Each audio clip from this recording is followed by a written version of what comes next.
بسم الله الرحمن الرحيم. هل أتاك حديث الغاشية؟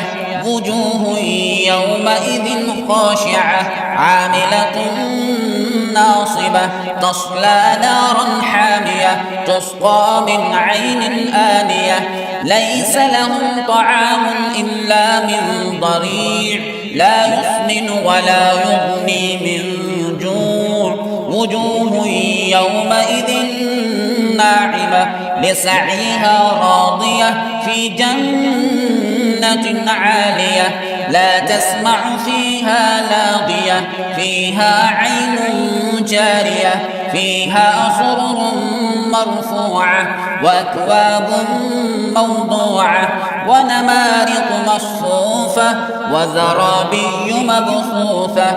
أفلا ينظرون إلى الإبل كيف خلقت وإلى السماء كيف رفعت وإلى الجبال كيف نصبت وإلى الأرض كيف سطحت.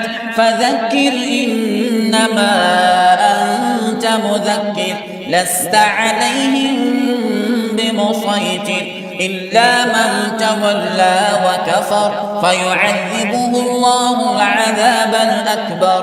إن إلينا إيابهم ثم إن علينا حسابهم.